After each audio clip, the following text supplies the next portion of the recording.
This is the Bay in Winnipeg. The Hudson Bay Corporation built this building in 1926. We have a problem today, though. It's completely empty.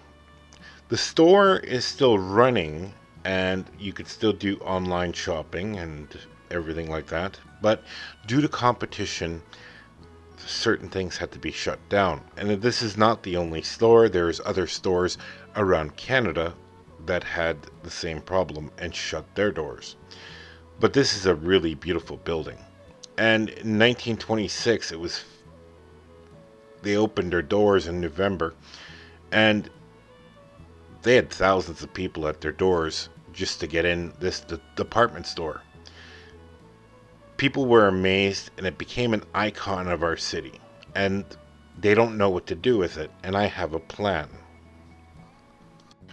The Hudson Bay Corporation was started in 1670, and it was to do with the fur trade and bringing supplies from England to Canada.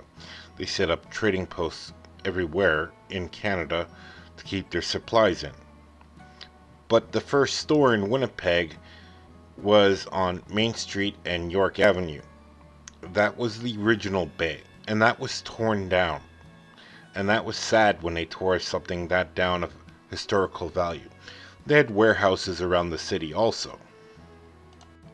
When their store opened in 1881 on Main Street, their store was very unique because you could find pretty much everything there. They also had a liquor store where you could find a fine bottle of French wine or some nice scotch. Pretty much that store had everything. But the one problem they didn't have was room. They also supplied catalogs to everybody. And this was really important because the customers wanted a demand for more goods. In 1906, there was a plan to build a second store. I just didn't know where, but blueprints were sort of made up. Their competition built a brand new store on Portage Avenue, and it was called Eaton's. The biggest competition against the Hudson Bay Corporation and the Bay stores. There were rivals against Timothy Eaton's, so the Hudson Bay had to think really well. You have to understand is the Hudson Bay prints their own money. And the biggest competition at the time was Eaton's. Especially in Canada, Eaton's was the second best department store, and people loved it more. Hudson Bay needed a game plan. They printed their own money, and they sort of had constitutional rights in Canada. Building plans were made for the new bay in 1913, but there was a problem. The new building was supposed to be the biggest store in North America ever built, and it would be the pride and joy of Winnipeg, Manitoba, and all of Canada. It's gorgeous in design, but there was a problem. In 1907, stock market crash. The First World War in 1914, and then the general strike in 1919.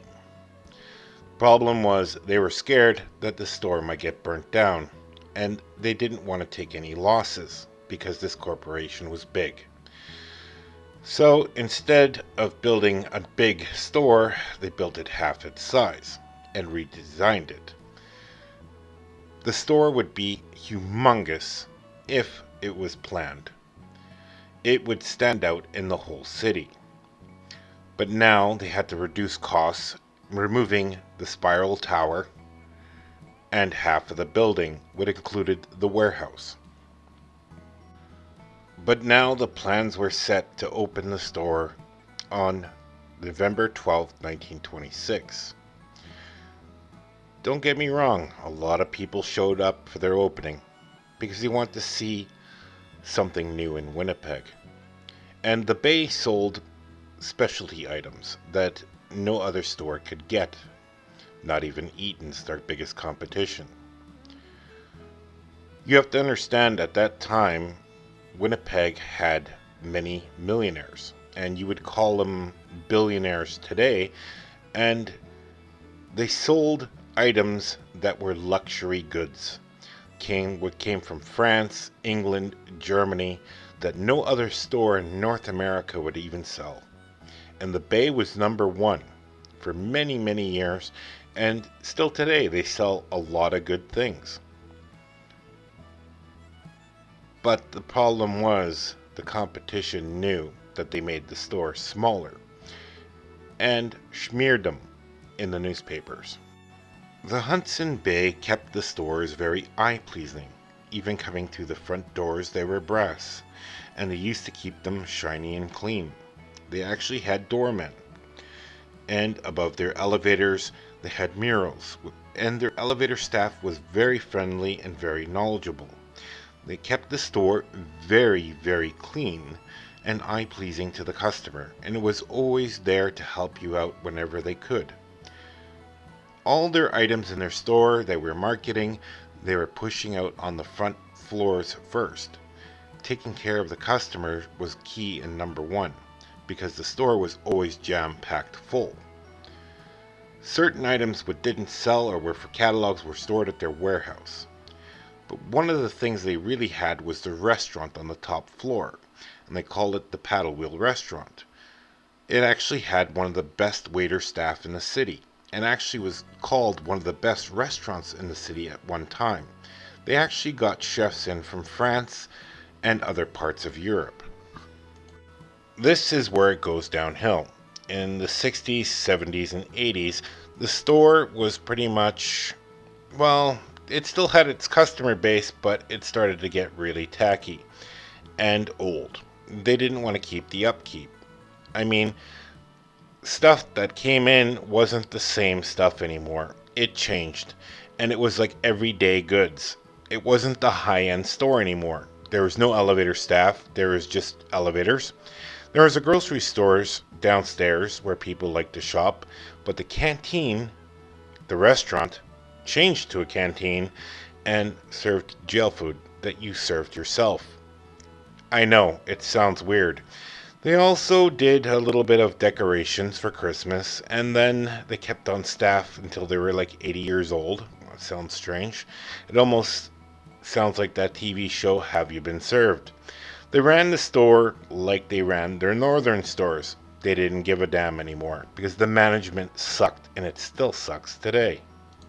Now the store is sort of falling apart because they're trying to sell high-end goods again. I mean, they're trying to, and they won't get back the same reputation, because where else can you get a Barbie and a Hudson Bay coat and a Hudson Bay paddle in a package? I mean, it's one of those rare things that they would have started out in the 20s and late 30s, but now they're trying to come out in 2021 or 2022 with this stuff, and it's not working. As this store sits empty, they have no options what to do with it, because the building is considered worthless. I don't think so. I have a good plan, and the good plan is this: take down that parking garage, tear it down, now build another building next to it, and you're going to make it City Hall, because the City Hall we have right now is the ugliest thing you've ever seen in your life. This building can stay around, and it would make an excellent City Hall for Winnipeg. The Bay isn't coming back, because they're not printing catalogs there anymore. Their dreams were 100 years ago, when they started to build imaginations with the biggest store in the world, and they couldn't even accomplish that. And still to this day, they can't even accomplish anything in their own stores, even on their internet business and their web pages.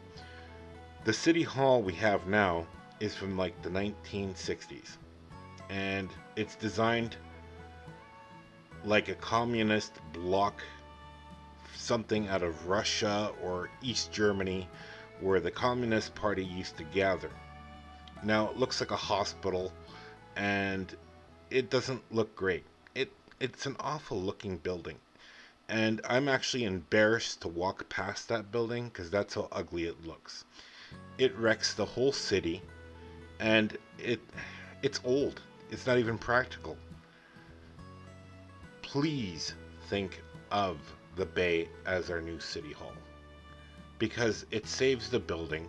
I know it will cost a few $100 million to fix it up, but you built, the Human Rights Museum, and that looks ugly enough. Now, my YouTube friends, what do you think? I want your honest opinion down below when you write it in. Would you make this City Hall? Because it'd be an excellent building to make City Hall out of. And they would have room to actually do stuff in there. Because there's a lot of floor space in there, and they can add another building with a parking garage on there and have no problem. But it would save the Bay, especially that building. Leave a comment. I would really like to know.